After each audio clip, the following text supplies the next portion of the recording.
Bank BJB mempersembahkan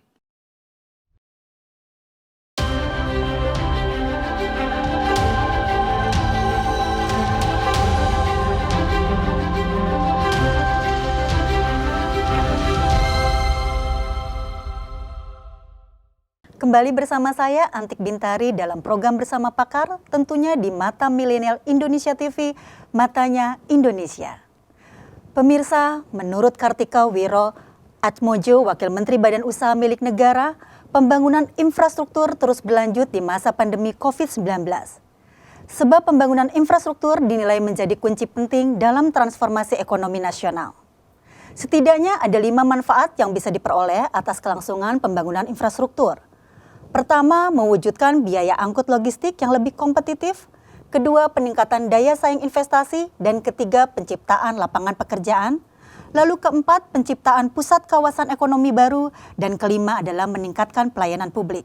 Pemirsa, saat ini telah hadir narasumber kita yang luar biasa, Bapak Beni Ruswandi, selaku Senior Eksekutif Vice President Bisnis Bank BJB. Bapak, terima kasih telah hadir di studio. Semoga sehat selalu, Pak. Siap, Pak. Ya, baik Pak. Tadi sudah ada pengantar bahwa kali ini kita akan berbicara bagaimana kemudian BUMN ya Pak ya menjadi salah satu pilar yang juga akan membantu penyehatan perekonomian nasional. Nah Pak, kalau berbicara eskalasi COVID-19 tentunya ini berimplikasi pada perlambatan ekonomi yang tajam dan tentu saja harus ada mitigasi ya Pak ya dan dampaknya pada kesejahteraan masyarakat. Melalui ada kebijakan ekstraordinari nih Pak istilahnya. Nah salah satunya melalui alokasi dana pemulihan ekonomi nasional sebesar 699,43 triliun dan kemudian ini rinciannya untuk dukungan UMKM Pak. Ini tampaknya juga sangat menjadi prioritas dan kemudian pembiayaan korporasi serta insentif usaha dan pajak. Nah Pak, bagaimana menurut Bapak, apakah kebijakan ini menjadi supportive policy dan merupakan salah satu angin segar ya Pak ya yang akan membawa optimisme nih Pak dalam konteks bagaimana penyihatan perbankan nasional? Baik, Assalamualaikum warahmatullahi wabarakatuh. Selamat pagi dan salam sejahtera untuk semua. Ya. Sebelum saya menjawab tadi sama Bu Antik, saya ingin menyampaikan terlebih dahulu Bank BJB itu seperti apa, gitu. Nah saat ini terus terang saja kalau berbicara Bank BJB tentunya itu Bank Pembangunan Daerah yang memang sahamnya sekarang itu dimiliki oleh pemerintah daerah, baik Provinsi Jawa Barat dan Banten, Kabupaten Kota dan Jawa Barat dan Banten, gitu. Tentunya kita sudah perusahaan TBK ya, sudah terbuka. Nah kemudian juga kita sudah memiliki jaringan di 14 provinsi Bu Atik, gitu. Di 14 provinsi itu tentu dari mulai Jawa Barat, Banten, Jakarta, kemudian ke Jawa Tengah, Jawa Timur, dan ke Bali. Bali di Pulau Sulawesinya ada Makassar, kemudian di Kalimantannya ada Banjarmasin, Balikpapan, kemudian di Sumateranya itu kita ada Medan, kemudian ada Palembang, ada Pekanbaru, ada Batam, ada Lampung. Artinya bank daerah yang levelnya sudah nasional skalanya gitu. Dan tentunya didukung dengan produk-produk yang sudah internasional. Kita tentu dengan seperti ini, kita di kedepan juga mengenai pembangunan digitalisasi. Kita ada yang namanya BJBDG gitu kan, yang itu merupakan yang sangat membantu di dalam hal kondisi pandemi ini. Karena masih banyak di lockdown, orang tidak boleh terbatas keluar, sehingga banyak untuk menggunakan BJBDG melalui handphone, seperti itu. Dan produk lainnya tentunya. Nah, terkait dengan yang tadi, mengenai adanya stimulus spend, tentu sangat berpengaruh sekali terhadap perbankan, terutama Bank BJB. Karena terus terang saja, itu akan memberikan stimulasi kepada dunia praktis perbankan, bagaimana untuk pertama dari pembantu likuiditas, karena terus terang saja banyak nasabah-nasabah dana yang menggunakannya sehingga untuk dari sisi saving berkurang. Nah dengan adanya PEN itu tentu kami sangat terbantu sekali, sehingga bagaimana caranya untuk menyuruhkan kembali kepada masyarakat. Itu mungkin Mbak Antik. Ya, dan tampaknya rincian dukungan ini kan ada beberapa nih Pak ya. Bapak melihatnya apakah sudah tepat ini menjadi salah satu prioritas ya Pak, seperti UMKM, kemudian insentif pajak begitu. Apa? Ya. Ya, seperti apa Bapak? Jadi begini Mbak Antik, sebetulnya kita pada saat ada PEN dan tidak ada PEN, kita sudah menyuruhkan kredit gitu ya. Nah di antaranya kepada konsumtif, karena nggak kalah juga konsumtif itu. Karena begitu kita produksi yang diberikan kepada yang produktif, kemudian kita memberikan kepada UMKM, tetapi kalau tidak didorong konsumtifnya, siapa yang membelinya? Seperti itu. Jadi pada dasarnya kami ke produktif iya, ke konsumtif iya, kemudian juga kepada UMKM. Seperti itu Bantik. Ya. Kalau dipresentasikan prioritas ke UMKM tentunya. UMKM ya Betul. Pak ya, baik. Nah Pak, kalau berbicara pemerintah melalui otoritas jasa keuangannya nih Pak ya, kan itu juga mengeluarkan stimulus dalam bentuk yang terkait dengan restrukturisasi kredit ya Pak ya. Dan kita ketahui tentunya ada beberapa kasus pastinya dalam Betul. kondisi yang extraordinary ini ya Pak ya. Nah dan pembiayaan perusahaan pembiayaan ini juga berkaitan dengan kebijakan ya Pak ya, kebijakan atau peraturan otoritas jasa keuangan yang nomor 11 tahun 2020 ya Pak. Nah, apa yang menurut Bapak tanggapannya berkaitan dengan kebijakan tersebut seperti apa Pak? Apakah memang itu salah satu juga ya Pak yang merupakan support system dari kesehatan perbankan atau bagaimana Bapak melihat? Itu sangat-sangat bermanfaat. Ya. Baik bagi sisi perbankan maupun dari sisi masyarakat dalam hal ini debitur. Karena terus terang saja dengan adanya kondisi COVID ini ada kebijakan pemerintah lockdown gitu kan, atau PSBB dan sebagainya gitu. Itu secara langsung dan tidak langsung mempengaruhi kepada siklus bagaimana debitur itu berusaha dan berupaya tentunya. Nah itu sangat membantu. Kenapa demikian? Kalau misalkan pada saat debitur yang kena pandemi dan sebagainya terkena dampak, itu akan mengalami kesulitan dalam hal sisi cash flow. Bagaimana caranya yang bersangkutan menjual? Bagaimana caranya yang bersangkutan membayar kewajiban-kewajiban? Tentunya disinilah kebijakan restrukturisasi ini sangat bermanfaat sekali. Bagaimana mempertemukan antara kondisi debitur dengan ketentuan perbankan. Jadi artinya perbankan menyesuaikan dengan kondisi debitur seperti itu, Bu Antik. Jadi sangat bermanfaat sekali. Nah kalau kondisi kredit macet ini Pak, itu apakah Bank Jabar sendiri mengantisipasinya seperti apa Pak? Termasuk prioritasnya ke yang mana gitu ya Pak ya, untuk jadi ada ketentuannya di kebijakan tersebut. Restruk itu adalah bagi debitur-debitur yang terdampak.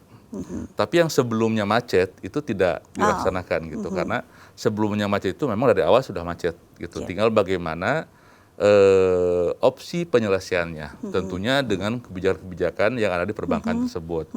Nah, tapi kalau untuk yang restruk, yang membutuhkan kebijakan tersebut, nah masyarakat itu segera mengajukan untuk dilakukan restruk, karena tidak serta-merta otomatis debitur semuanya mendapatkan restruk, karena debitur juga ada yang terkena, ada yang tidak terkena.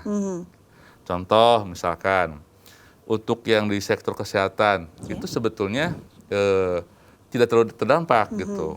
Kemudian untuk sektor-sektor yang lainnya gitu.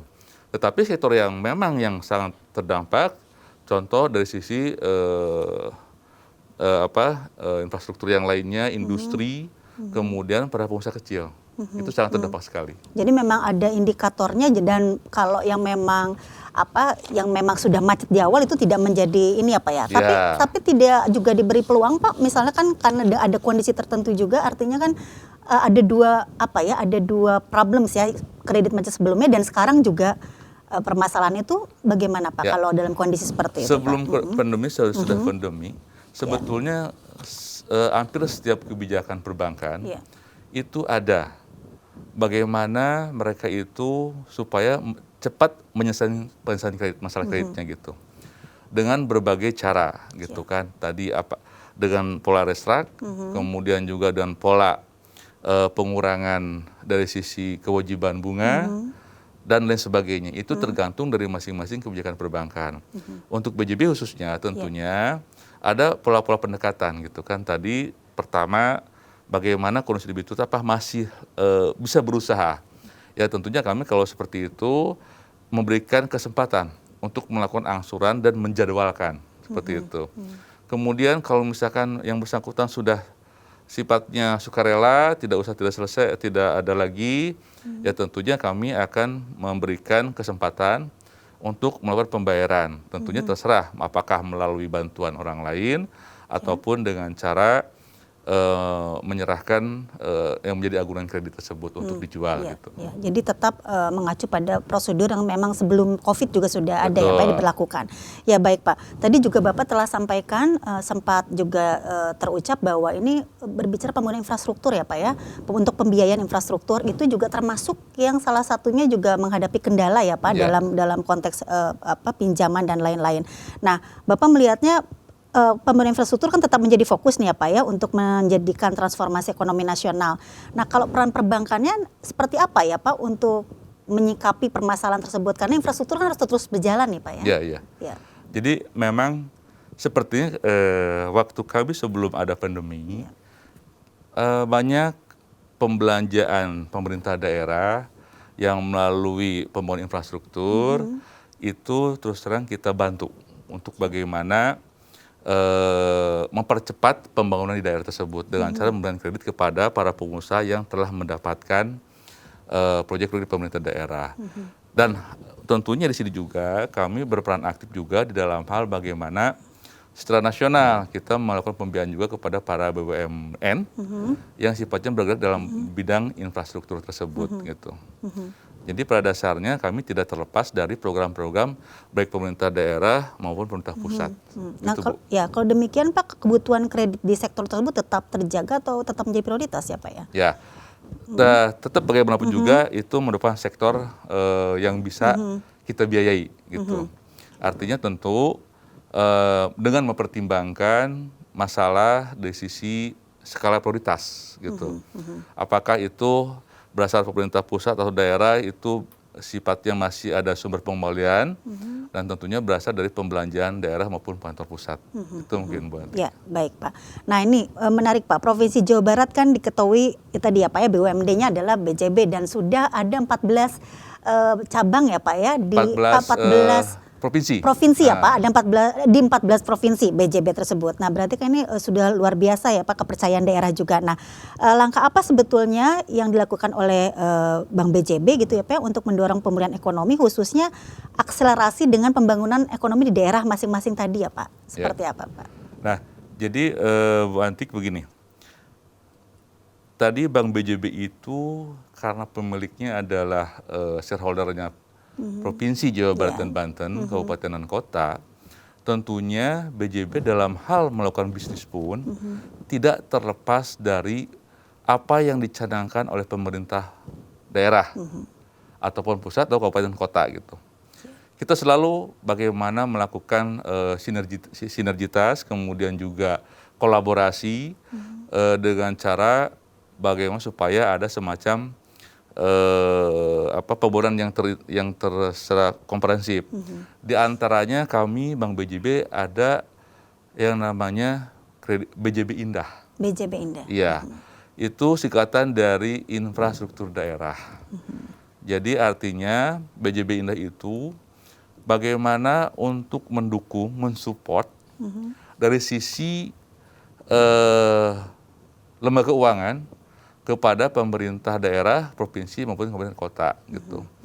Karena terus terang saja dengan BJB Indah kami berharap justru kalau misalkan ada pemerintah daerah yang memerlukan baik itu dana jangka pendek, jangka menengah, dan jangka panjang, Bank BJB selalu hadir untuk pemerintah daerah. Itu mungkin Bank. Ya, jadi programnya memang indah ya Pak ya, infrastruktur daerah.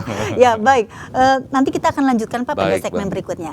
Ya pemirsa, kita akan lanjut pada segmen kedua nanti dan kita akan lebih dalam lagi berbicara bagaimana sebetulnya peran Bank BJB ini dalam konteks pembangunan di daerah. Kita akan bertemu lagi pada segmen berikutnya.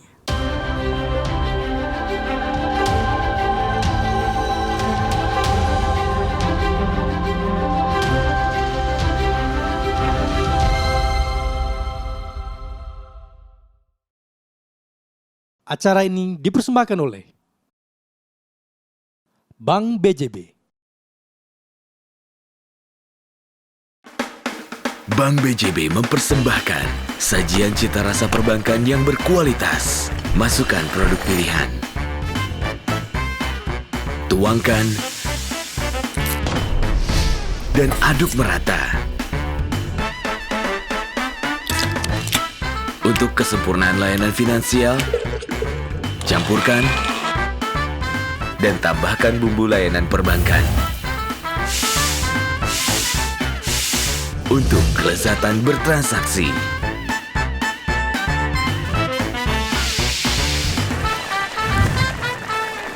Sajian untuk negeri siap dinikmati. Bank BJB, tanda mata untuk negeri.